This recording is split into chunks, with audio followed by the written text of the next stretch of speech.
Raola Libre, le média indépendant do país Nissar. Je crois que vous vous blessez, non vous vous blessez après, non, c'est pas ça? Oui, oui. Et là enfin, le dernier match, on joue donc au Ré, le match, quand je joue, on joue Nantes, on gagne 3-1, je marque 2 buts. En plus, c'était le sélectionneur, c'était Henri Michel, et il était venu voir plusieurs joueurs. Et forcément, il vous a remarqué. Voilà, il m'avait remarqué et il devait dire 5-6 jours après les sélectionnables. Je sais qu'il était passé dans les vestiaires, tout ça, et il m'a dit ouais, peut-être tu auras de bonnes nouvelles. Voilà. Et malheureusement, 3 jours après, on joue à Laval et je me blesse. Et là, commence un peu le calvaire, puisque en fait, on pense à un claquage ou quoi, mais en fait, à cette époque, on n'avait pas la technologie qu'on a maintenant. Et j'ai traîné ça pendant 1 an et demi, c'est-à-dire qu'ils m'ont opéré, ça n'allait toujours pas. Quand je m'entraînais, j'avais juste une petite douleur, ça me dirait que ça, il y avait un liquide qui coulait et tout, mais ils pensaient que c'était des claquages à répétition. Et en fait, il a fallu 1 an et demi avant que je trouve. Un kyste, je crois, c'est pas. En fait, non, c'était l'aponévrose, c'est-à-dire ceux qui entourent, c'est-à-dire que le muscle qui saignait. Et en fait, il aurait fallu nettoyer cette aponévrose et tout. Et c'est le docteur Argenson à Nice qui m'a trouvé, donc j'ai pu reprendre, mais bon, pendant 1 an et demi de ne pas jouer. En principe, on dit toujours, vous arrêtez 1 mois, il faut 1 mois moins pour déjà revenir. Donc, alors, imaginez 1 an et demi. Là, ça a été rééducation. Et heureusement que j'avais la famille, mes frères et tout pour me soutenir dans cette épreuve. C'est un moment difficile. Alors, l'année suivante, l'entraîneur, c'est Nenad Djekovic. Il arrive notamment Jules Bocandé, Éric Roy et Jackie Bonnevet. Alors, vous disiez que Djekovic, il criait très fort dans les vestiaires quand on parlait. Là, je ne sais pas si vous connaissez Bonnevet. Bonnevet, c'est une carcasse. J'ai dit qu'il était défenseur axial. Et en fait, Nenad, si jamais par exemple, à la première mi-temps, on n'était pas bon, il y avait quand on rentrait dans les vestiaires, à la mi-temps, les murs ils tremblaient, ils nous rentraient dedans à part. On était chanceux, il avait 2 chouchous, c'était Daniel et moi. Donc nous nous disions toujours que c'était bon match et tout, pas de problème, pas de problème. Mais Bonnevet, quand ça arrivait comme ça, après quand on rentrait sur le terrain, il me disait Claude, non, je peux plus jouer, j'ai peur, dis que je vais rater une passe, il va me crier dessus, tout ça. Je dis merde, tu verras. Mais voilà, donc il y en avait qui avaient peur de lui tellement il criait, il faisait peur. Pour vous dire notre anecdote, on va jouer un match amical à Menton. Mais c'était pas prévu, et c'est le président Innocentini qui dit non, mais vous êtes obligé, il faut y aller. Et Nenad, il dit non, moi l'équipe, on m'a pas prévenu, elle n'y va pas. Il dit non, vous êtes obligé, on a prévu d'aller. Ben, il a dit non, et alors il n'est pas allé. C'est lui qui commandait, et même le président n'avait pas le dernier mot. Alors, saison suivante, donc 88-89, c'est Pierre Alonso qui est l'entraîneur, donc vous aviez eu déjà en tant que formateur, je crois. Oui, c'est quelqu'un qui m'a aidé quand j'ai eu justement cette blessure longtemps. Et donc, au bout d'1 an et demi, vous pouvez comprendre que les gens se posent des questions. Bon, déjà, est-ce qu'il est fragile et tout? Est-ce qu'il va revenir à son niveau d'avant? Parce que ça venait juste quand j'ai dû être allé en équipe de France, donc c'est vrai que c'était... là, on ne savait pas trop. Et Pierre Alonso, non seulement m'a encouragé, m'a beaucoup appris encore, mais en plus, il croyait en moi et il a vraiment poussé pour que je persiste et que je réussisse à revenir. Alors, il y avait donc 2 adjoints qu'on a reçus ici, d'ailleurs, un Jean-Noël Luc et Daniel Sanchez. Daniel Sanchez, la semaine dernière, d'ailleurs. Il y avait aussi, il est arrivé Gernot Rohr et Robbie Langers, on s'en souvient bien, puisque oui, la fameuse match de barrage où il met 5 contre Strasbourg, 4 ou 5 buts. Et c'est Carlos Bianchi qui avait repris le poste d'entraîneur, mais alors vous étiez encore blessé, et donc, malheureusement, vous n'avez pas joué ce match. Non, je n'avais pas encore repris, je l'avais vu des tribunes. Alors, juste pour parler d'anecdotes, quand j'ai été blessé, C'est vrai qu'aller au match, c'était dur pour moi, parce que de voir les autres jouer, moi qui adorais être sur le terrain, je veux dire, c'était pas l'argent, c'était pas la gloire, c'était viscéral. C'est-à-dire, c'était mon jardin, comme vous avez dit, c'était mon jardin, et jouer au stade du Ré, bon, c'était ma passion, quoi. Et c'est vrai que là, enfin, je pouvais pas aller au stade. Et en fait, j'avais rencontré une copine et j'avais son cousin qui allait au match, mais dans le COP Sud. Et ben, ce que je faisais, j'allais dans le COP Sud avec les supporters et je regardais les matchs. Voilà. D'ailleurs, je suis à beaucoup qui m'ont dit, qui m'ont parlé de ça, qui m'ont parlé de cette anecdote et qui disaient oui, c'était super parce qu'on avait un joueur qui, au lieu d'aller en tribune présidentielle, il venait avec nous. Il avait gardé ses racines et il venait avec nous en Brigade Sud. C'était ma façon déjà de les remercier, puis surtout, par exemple, le match contre Nice-Nantes où je marque les 2 buts et je deviens meilleur buteur du championnat. Après le match, je sors pratiquement dernier, parce que le temps de laisser retomber la pression et tout. Et quand je sors, il y a au moins 200-300 personnes qui scandent mon nom et tout. Et j'étais resté au moins 1 heure avec eux à discuter et tout. C'est-à-dire, l'échange, c'était vraiment quelque chose qui... C'était important. Ouais, c'était quelque chose d'important, parce que moi qui étais niçois de pure souche, et c'était tous les niçois qui étaient là et tout, et qui supportaient l'équipe. Et je pense que je me devais, et même, ça me plaisait, je veux dire, de discuter avec eux, de leur expliquer un peu le quotidien, ce qui se passait, tout ça, pour y arriver. Voilà, donc voilà, je trouvais ça normal de partager ça avec eux. Et dans les moments difficiles, comme là, quand je ne jouais pas, je sais aller avec eux, regarder les matchs. On a un petit peu Alexis Bosetti, là récemment, qui était un petit peu le même profil que vous, avec un supporter en fait, à la base, quelqu'un qui est niçois et qui a joué après avec l'équipe première. Alors ensuite, la saison 90-91, donc c'est Jean Fernandez qui est l'entraîneur, Albert Raymond qui est adjoint, il arrive Mustapha El Adaoui, Philippe Enduro, Milos Djelmas, donc le Turbo, c'était arrivé l'année d'avant, je crois. Et alors là, par contre, malgré ce recrutement, le club descend, mais c'est par rapport à... Enfin, expliquez-nous par rapport à Jacques Médecin, on va parler le départ de Jacques Médecin aussi. Disons, donc, le président, c'était Mario Santini. Et chaque année, il voyait Jacques Médecin et il parlait pour la subvention d'après et tout. Donc, il faisait son budget par rapport à la subvention après qu'il allait avoir aussi. Le problème, c'est qu'il y a eu l'affaire Médecin et il a dû, comme il a été condamné, il est parti en Uruguay ou en Argentine. Et donc, il n'a pas donné l'argent qu'il avait promis à M. Santini au club. Et le maire qui est arrivé après, il a dit non, moi je ne donne pas cette somme-là. Et donc, le problème, c'est que on se posait la question. Mais c'est parce que ça va partir déjà. Voilà. C'est-à-dire que moi, si vous voulez, je suis niçois, jamais je pensais partir de Nice. En tant que niçois, j'avais le stade, j'habitais, mes parents ils habitaient au 69, moi j'habitais au 33. Je veux dire, alors quand il y avait les matchs, au lieu d'aller directement, j'étais juste à côté, on avait soit on a mis au vert, donc ailleurs, soit on allait le jour même et justement au parc des sports et on faisait notre collation, on était tous ensemble, on parlait du match et tout, et on retournait au Ré. Mais c'est vrai que c'était comment dire, ça a pris, c'était difficile à gérer. Et le président, donc le club, moi je savais pas quoi faire. Et j'avais deux clubs qui étaient intéressés. Et, voilà. Et donc j'ai demandé conseil puisque Thierry était passé par là. En fait, moi j'avais pas d'agent. Mon agent c'était mon frère.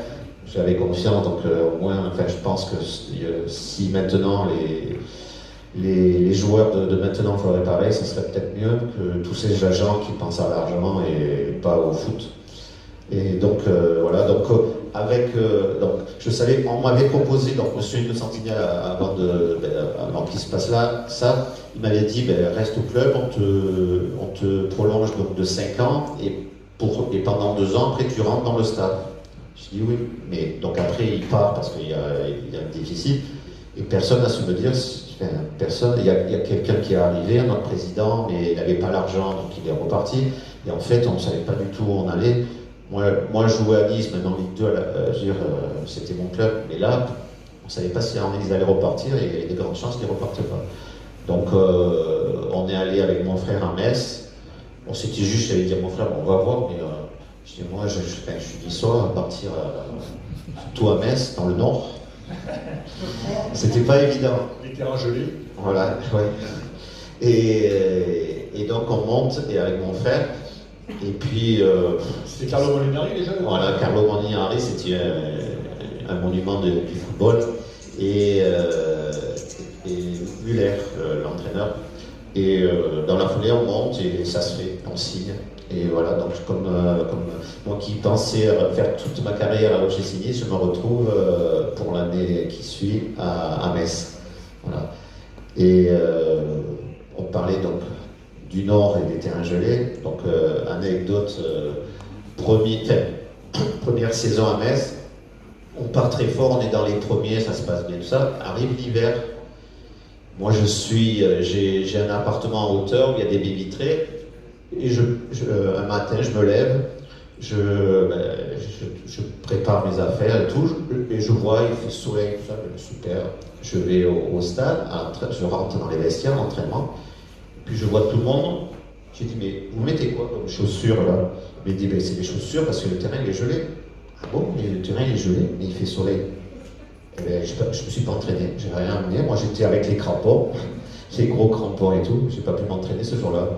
Voilà, j'étais le gars du sud qui ne sait pas que quand il fait froid, il faut des chaussures pour jouer sur terrain gelé, vu que nous, on ne jouait jamais ici sur terrain gelé. Voilà. Et puis donc, alors vous avez une anecdote assez marrante avec l'OGC Nice, quand vous partez jouer le Paris Saint-Germain. Vous prenez à l'époque, vous preniez un avion, l'avion de ligne, quoi. Il faut dire que les footballeurs, c'est pas les derniers pour rigoler, pour faire la fête. Et là, on avait dans l'équipe Philippe Ndioro. Et c'était un cas. Et bon, avec Jules Bocandé, ça faisait une bonne paire. C'était animé. Et donc, on prend, pour les matchs, quand on joue à l'extérieur, on a des avions privés, sauf pour Paris et les grandes lignes. On prend un avion de grande ligne. Et au moment de rentrer dans l'avion, on voit les hôtesses et le steward qui vont vers Philippe Ndioro. Et en fait, il avait pris pour Yannick Noah. Et donc, il dit, Yannick, vous voulez visiter le cockpit, tout ça? Et Ndioro, là, joue le jeu. Il a dit, oui, mais il faudrait que pas trop longtemps, puisqu'après, il faut que je me repose, je dois encore m'entraîner, faire des coups de tennis, tout ça. Et donc, il a visité le cockpit et tout, et nous, on était tous, on a rigolé. Et voilà, donc, c'est vrai qu'il ressemblait un peu, mais bon, tant mieux pour. Il savait qu'il a visité tout pendant une demi-heure le cockpit, ils ont fait à boire et tout. Et juste arrivé à Paris, quand on est rentré, on leur a juste dit, celui que vous avez pris pour Yannick Noah, c'est un joueur de football.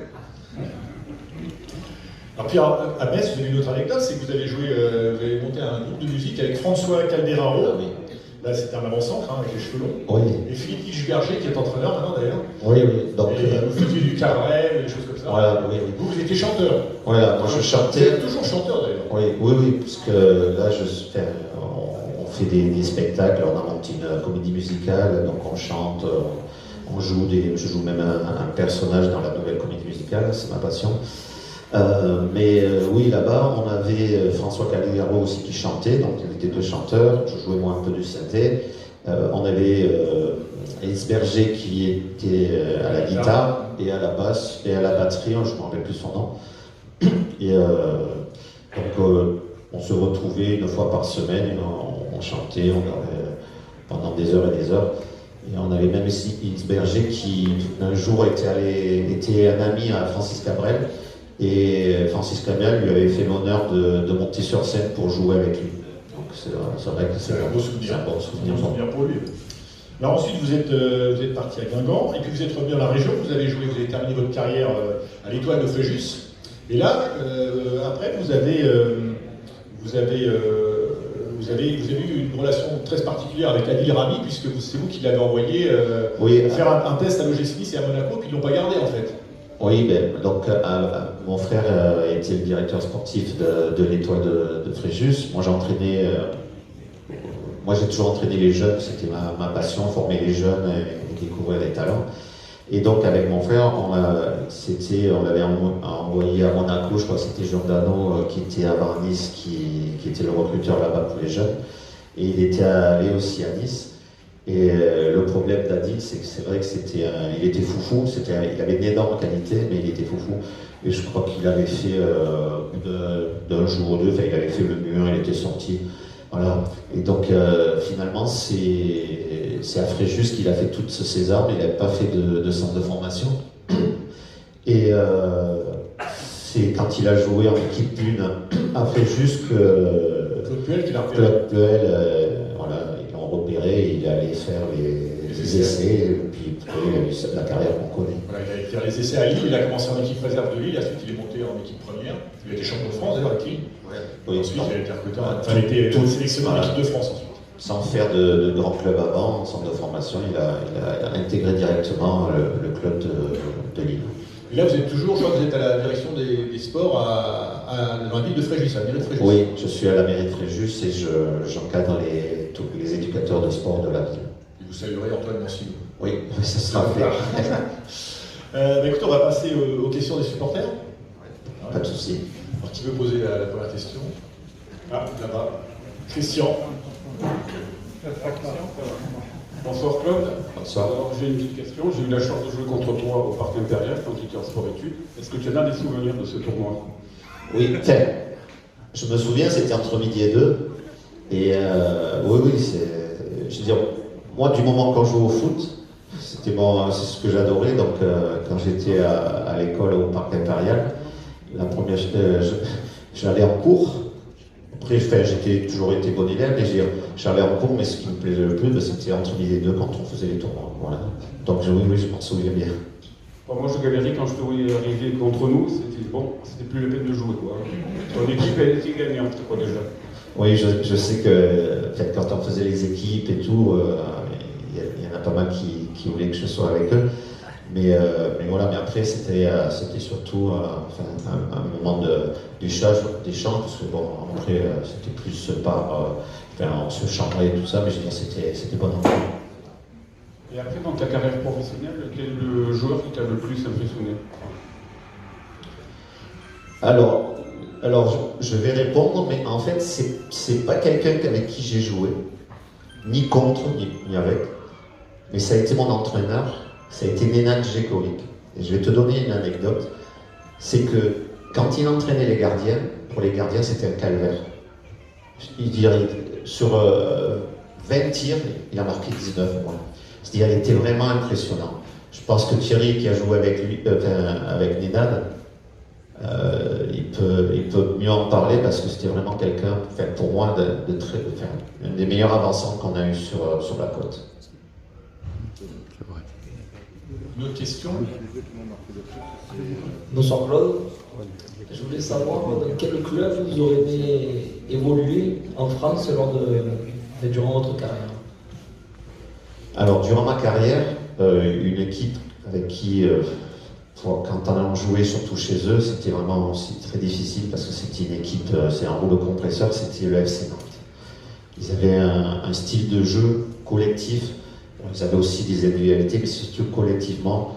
Je me rappelle que quand on allait chez eux, si on n'était pas prêt physiquement, on s'en prenait 3 ou 4. En plus, ils avaient Milozic, ils avaient de grands joueurs en plus. Mais en plus, c'était une équipe collective. C'est-à-dire que pour comparer, par exemple, le PSG, c'est beaucoup d'individualité, mais il en manque un collectif. Après, je mets un bémol par rapport à cette année, parce que bon, ça fait 3-4 ans, Nice PSG, je suis allé les voir ici.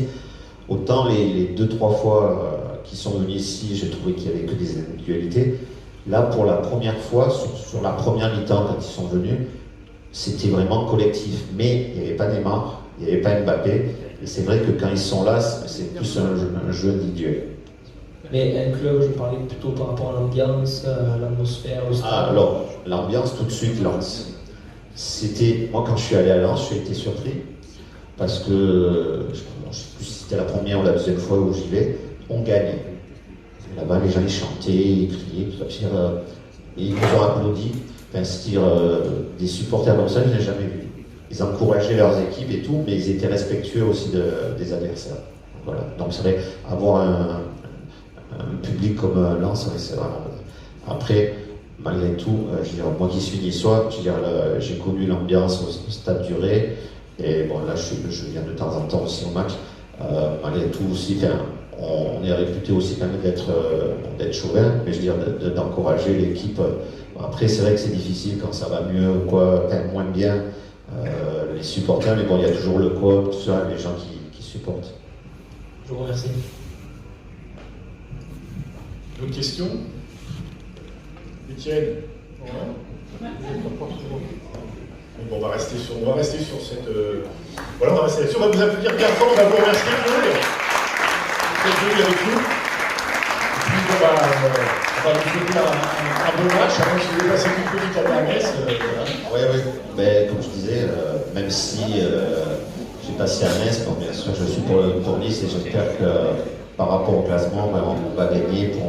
Surtout, c'est une équipe jeune et donc qui a besoin de confiance. Donc voilà, elle a peut-être besoin d'être encadrée par un peu plus de joueurs d'expérience. Donc c'est vrai que c'est pas facile quand ça va mal aux jeunes de prendre le dessus, et quand il manque les joueurs d'expérience, c'est plus dur. Voilà. Alors on vous attend bien sûr dans 15 jours pour le match contre Toulouse. Alors on ne sait pas encore quel sera l'invité. Ça sera une surprise, donc suivez bien sur le site officiel, vous aurez les informations pour savoir qui sera l'invité donc dans 15 jours. Voilà. Merci à tous, Issa Lissa, et je vous dis une petite carte pour les jeux de mars.